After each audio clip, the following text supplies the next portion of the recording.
Thank you, everyone, for joining the February session of Dr. Spotfire. I'm Neil Canungo, Customer Success Manager, and I'll be presenting today's session. First, a quick word about TIBCO. TIBCO is a global technology leader who, for the past 20 years, has helped thousands of customers across various industries enable smarter decision-making through data. Whether you need to integrate or analyze, TIBCO is here to help you on your digital journey. For Dr. Spotfire, our slogan is, learning is not driven by answers, but by questions.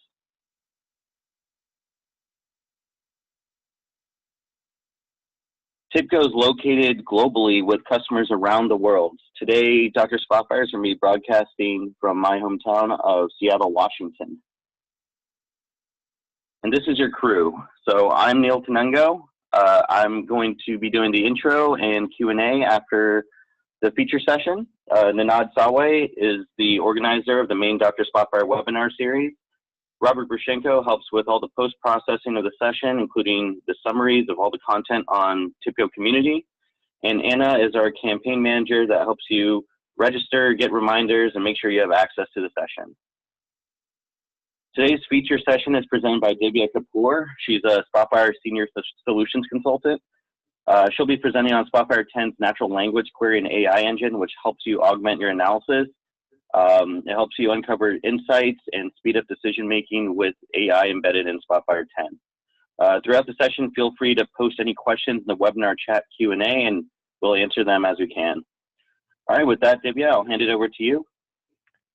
Thank you, and I'll start by sharing my screen. Okay. Yep. I can see your screen. Thanks, Neil.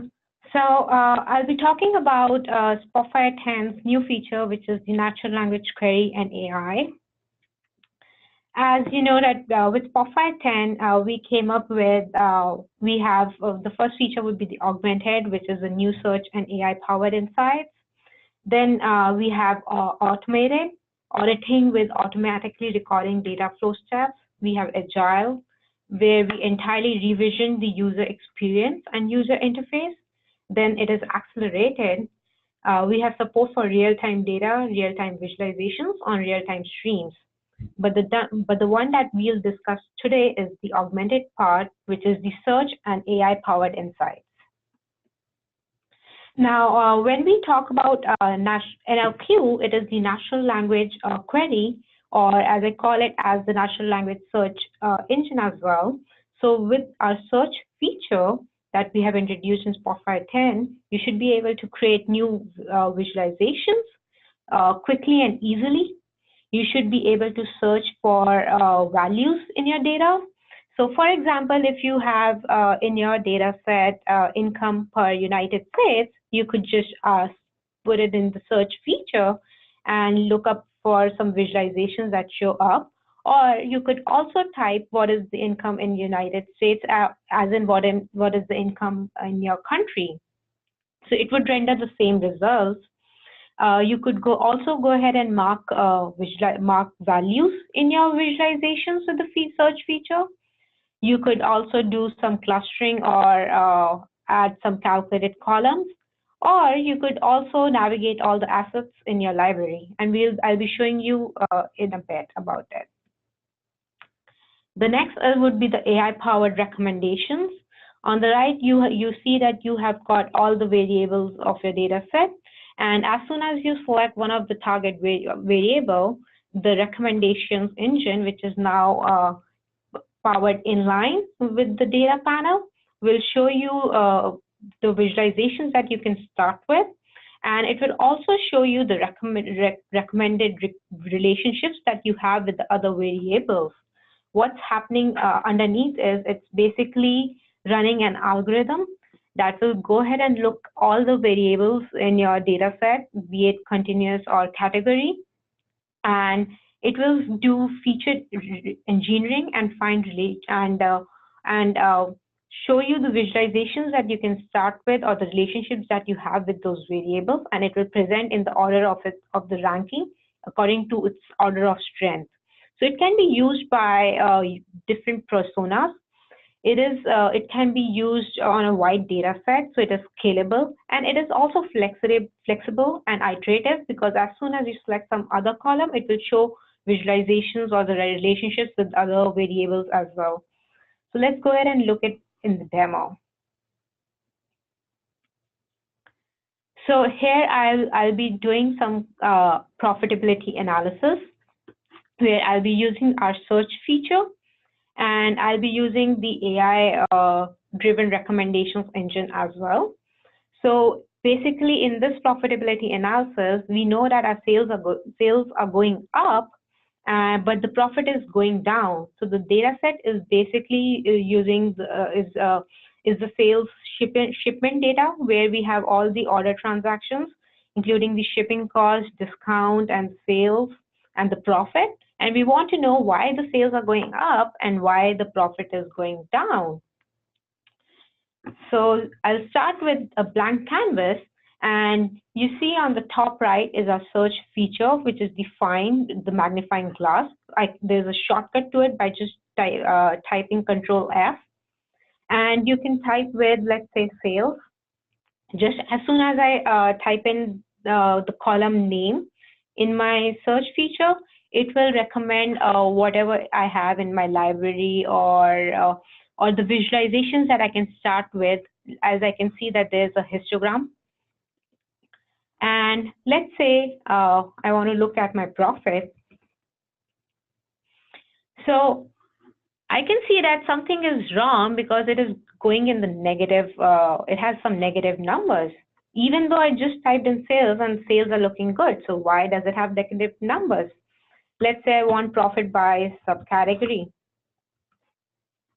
So, okay, this looks interesting, and I want to see what's happening. So I can go ahead and select this visualization and put it on the canvas. So you can see that my sales are going up, my profit is going down. Basically, when I typed in search feature, what's happening in the search engine, it's looking all the variables, what I typed in, and it's actually correlating with the other variables and giving me visualizations that might pique my interest, and I may want to further investigate why this is happening. So let's go ahead and drill down. I'll go ahead and right click and create on details visualization, and I want to see that the furniture is going down, but I want to see if it's going, how it's doing over the years. So I want to bring my order date as well. I can see that, yes, furniture has gone down, and they are, let's put a line value, a line curve too. Now there are 2 points that I'm really curious on. Okay, the furniture has gone down. I want to see why or where it happened. So I'm going to go ahead and select this, right click and create a map chart. Let's bring this over here. So I can see that, okay, this is happening mostly on the East Coast, and if I see, it is primarily New York. So, okay, something is wrong there, and we have to investigate further. So I'll go ahead and click on my data panel, and I'll try to find what's happening. So let's click on sales. One thing you'll notice that the recommendations engine, which we introduced in Spotfire before, is now in line with my data panel. And it is showing me all the visualizations that I can start with, as I said before. But if you notice that it is also showing me some relationships, like let's say my relationship with shipping cost, and something that I may want to figure out, or my profit and relationship with profit and unit cost. So what it is doing is basically the variable that I have selected, the target variable, that is sales. It is actually correlating with other variables that I have in my data set, and it is showing me the visualizations that I can start with, and it is showing in the order of its ranking in accordance to its strength. So I want to start with the shipping cost. Let's bring that over here. Let's analyze it a bit. So I can notice, yes, my sales, definitely the shipping cost is basically high. So that is something that we may want to look further into, why my shipping costs are high.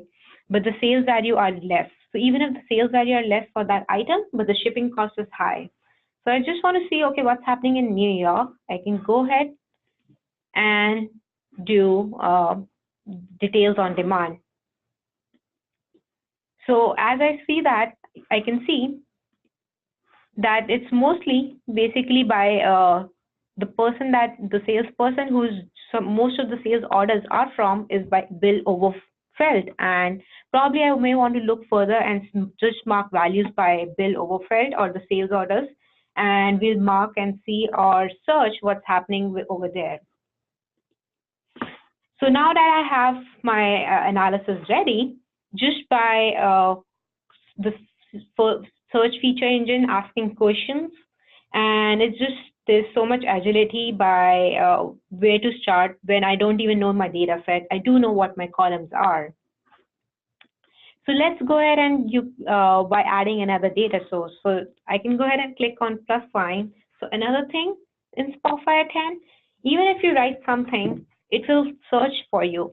So it will show me the new connection that I can start with, or the data tables that I have already worked with on my local desktop, or the assets that are in my library. Let's say if I want, I type in marketing, it will show me that the folders or the marketing dashboard that are already there in my library, or with the search feature, I can also go ahead and create a new connection, which is easier to do, but just by typing in the search feature.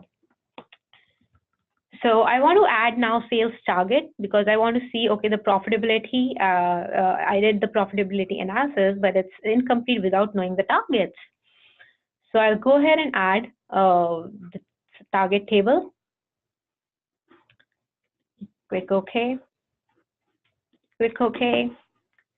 And now I have my sales target table. So let's go ahead and look at the product categories. It definitely tells me how the targets are. But it also, if you go ahead and scroll further down, it will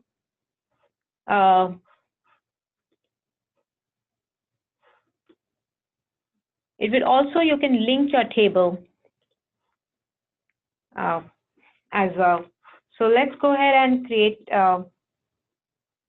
a graphical visualization, and I want to add the subcategory, and let's change the bullet graph settings.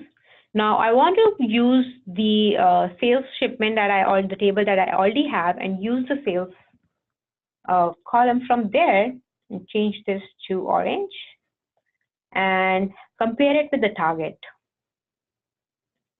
Let's change this to black.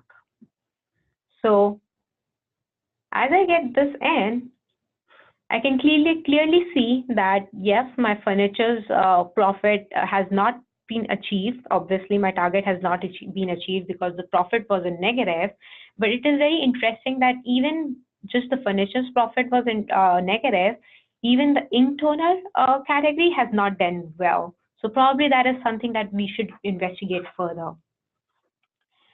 Now let's go ahead and search or mark values. What else can you do with the search feature? So you can go ahead and let's just type in region. You can go ahead and mark values. Let's say I want Central and Northeast. I can mark those values and do the analysis. Or let's just reset this marking. Same thing, very easy to go to and perform actions just by typing in the search feature. Let's say, as we saw earlier, that the sales orders by Bill Overfeld were the ones orders that were having negative shipment or the negative profit. We should actually investigate those orders. So let's just mark all the values by Bill, all the orders by Bill Overfeld. And we would know that where it is mostly, if you see, it's Northeast and Central that he's serving. And if we want to go ahead and investigate further or create more visualizations, we could go ahead and do that. Not just that, we could also go ahead and filter to just those orders if we would like, just by performing and just typing in in the search engine. So it's basically getting to things faster and easier to navigate. Let's go ahead and see what else can you do with the search feature. So I'll go ahead and type in, let's say if I just type in A, what happens? You can do different actions, like you can select all rows, you can reset filters, you can add predicted columns, or let's just say I want the calculated column. I can go ahead and it's just easier to navigate and click on this, on add calculated column. I can go ahead to that particular dialog from search feature. Or let's say I want to do some clustering. I just type clustering and I can do k-means clustering. Let's say 4 clusters. Go ahead and click OK. And I have the k-means clustering done by just the search feature engine by a click of a button. And let's say I want color by k-means, which we just did. And if you notice, it is by unit cost and the order date. And we can see that the orders in cluster 3 have higher unit cost, and you can go ahead and create detailed visualization just to see why or which are the product categories involved in cluster 3. I can go ahead and create a hierarchy. And I can see that immediately in cluster 3 that these are the products that we need to bring down the unit cost for the sales and the profits to do better. So basically, with just one click of the search engine, we were able to get to data sources pretty quickly. We were able to ask questions in our data set.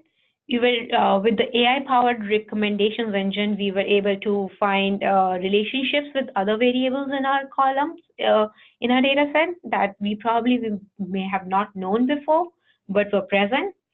And it's just basically add some agility in creating visualizations,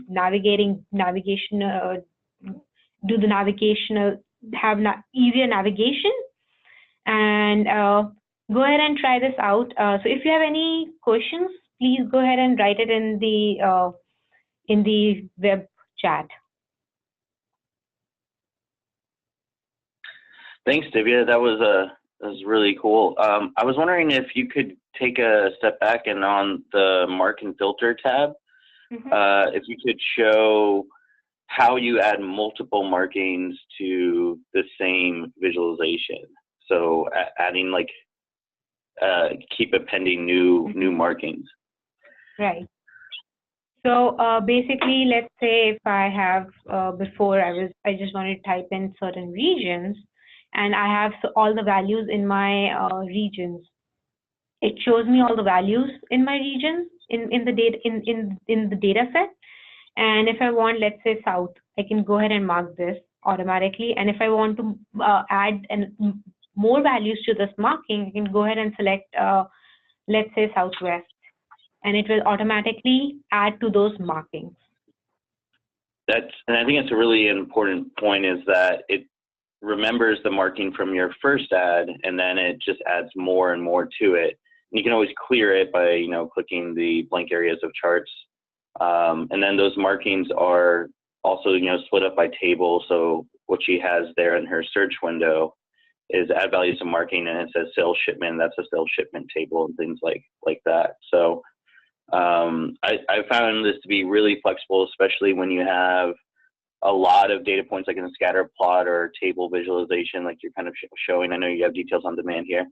But also even in a tree map, when you have tons of little areas in a tree map, and some of those smaller areas might be harder to read with the labels, but by using the search, I'm able to look, enter what I'm looking for and quickly find it on the whole visualization. And I found from the dashboard design perspective, it allows you to free up space where you might have used filters to control some of those things. Now that there's search, you may not use as many filter controls unless, there's different reasons for using filters, but the search allows you the flexibility on every page. So, yeah. Well, thank you for that presentation, Divya. Thanks, Neil. So I'm going to start sharing my screen again. Give me a second here. All right.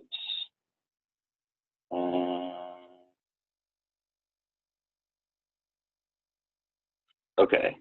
So we're going to do a slight change with Dr. Spotfire this month. We're still looking at the community questions, and remember that if you have questions for Dr. Spotfire, to post them on the community Q&A and use hashtag Dr. Spotfire, or if you have sensitive data, you can email it to drspotfire@tibco.com. But the change we're going to make this time is we're going to aim to make the Q&A a little more general and not go towards specific questions, and try to make it a little more widely applicable and basic for all users. We're also going to try and shorten the session, so to do less Q&As than we were doing in the past. So I was looking through the community, and I found a lot of different questions that a lot of them pertain to needing to know how to use the over function. So I thought today I'd go over using the over function in calculated columns. And for those of you that don't know what the over function is, it's basically groups columnar data in Spotfire. So if I have this data set where I have some sales data, and each of that sales data is in a different category, I can use a calculated column, which would be like, let's say, for the sum of sales, and it would show the sum of all the data in the sales column, and it would just repeat that down this new calculated column for sum of sales. But if I use the over function for over category, then it's now going to group these by those categories. So this is the sum of the sales, $76.51 that are in category A. This is the sum of all the sales that are in category B, and so on. There's also a rank function. If you use rank, and I say rank sales, it'll rank it from like the highest to lowest value. So the highest being 79 gives 12, and the lowest value being 49 gives 1.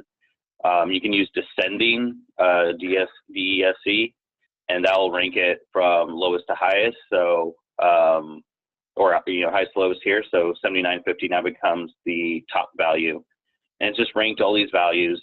And certain functions like rank, they have over kind of built into them. So you could do rank by category, and now you're seeing a rank of each of these sales by their category. And again, you can use descending here as well. So with that, I'm going to actually show a couple quick examples.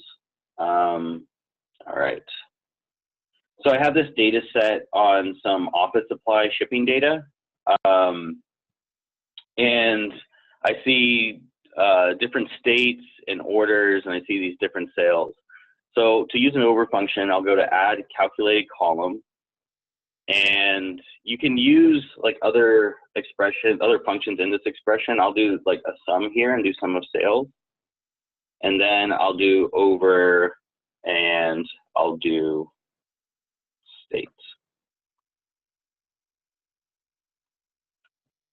I'll do sales by state.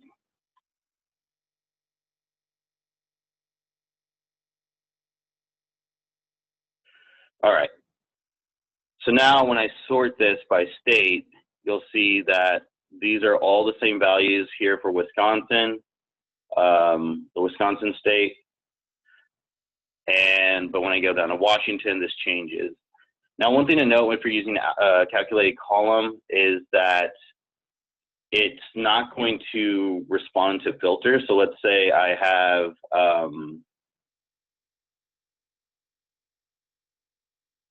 let's say I have some sales here. So this is that same data, right? Washington's like 361,000. You see the same data here.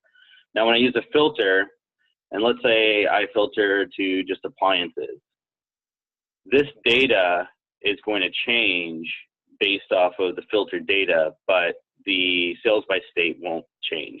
So this will stay the same. See 361,000 there, while this has changed on the cross table. So just be aware if you're using these expressions in calculated columns, those expressions are are going to stay the same. The other thing I can do is, let's say I wanted to go to that calculated column and I wanted to do it by state and I wanted to do the market segment. I could do over state and then I would just do comma and then I would do market segment.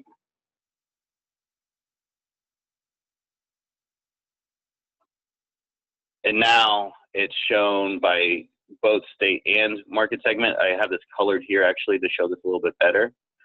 So you have the state. I think I actually need to reset this filter. Sorry, there we go. Okay, so you have the state shown and you can see it now, this value changing by the market segment within that state. So this is like a useful way to start isolating out different totals. People were asking a lot of questions on the community about doing running totals and sums of categories. So for like a more practical example here, I'm going to do a calculated column. I'm going to turn this off. So here I have some shipment dates in, order date, delivery date, and days to deliver. So I'll do a calculated column again, and I'm going to have this expression. I'm going to do the average of the days to deliver over the type of shipping container and the order priority. And I'm going to just call this average delivery. And what I'm looking for here is like, what is causing, what are my delivery times? But I don't want to just look across the board because my delivery times are going to vary depending on how big that container is and what type of, like, what order priority was it was sent with. If it was a high priority and someone paid more, am I expected to deliver faster? So how am I performing on delivery times given the isolation of those factors? So now I have average delivery here. So this is by order priority and the container type. I'm going to add another calculated column, and I'm going to do the days to deliver column, which is the original column I had, minus my calculated column of the average delivery. So I'm going to get the difference. And I'm just going to call that difference from average. Okay, so now we see how these are varied by how each of these individual shipments deviate from the average for that type of shipment. So what I'll do is I'll create a bar chart here,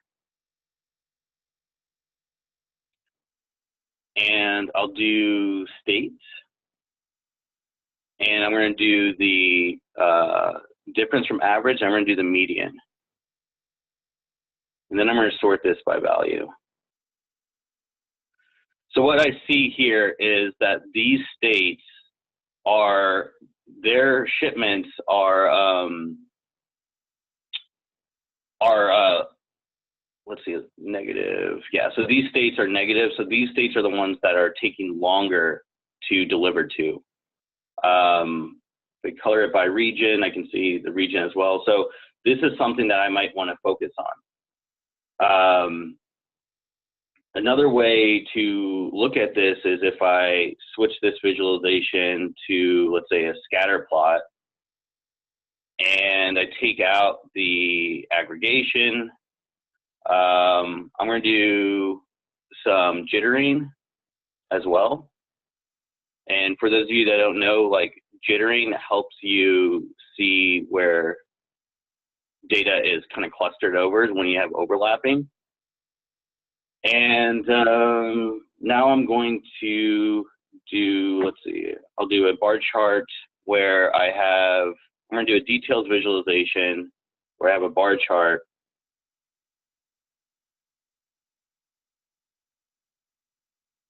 And I'm going to do this by order priority.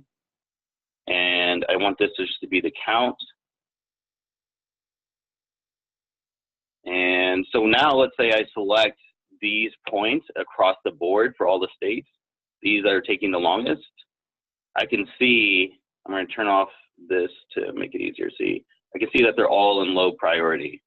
If I select everything, I can see that these are the number of shipments that are in high, low, medium, urgent from what I've selected. But the ones that are taking the longest, it's good to see that those are actually a low priority. So I don't have any high priority shipments that aren't making it. And duplicating this visualization, I can see the shipping container as well. This will be the last part of this I'll show.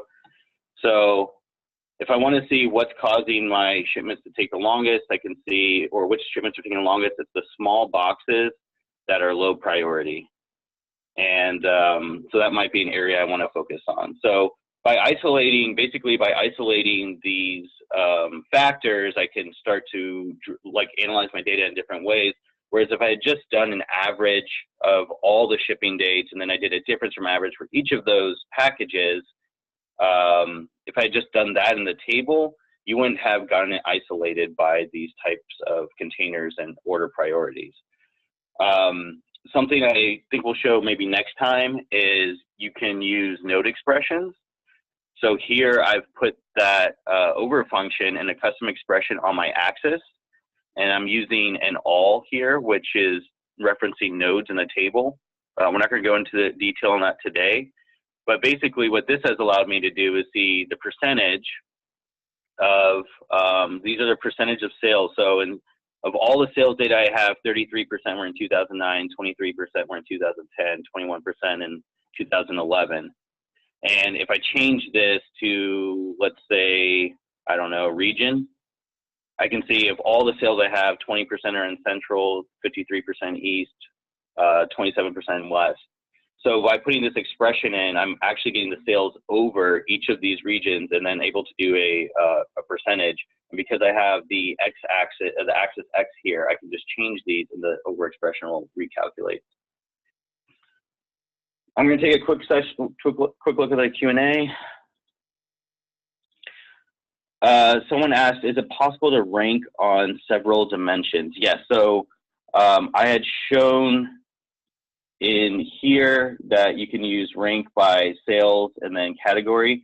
You can just put a comma and put the other dimension you want to rank in. So similar to an over function where you just append the new columns in. So I think, let me check the chat real quick.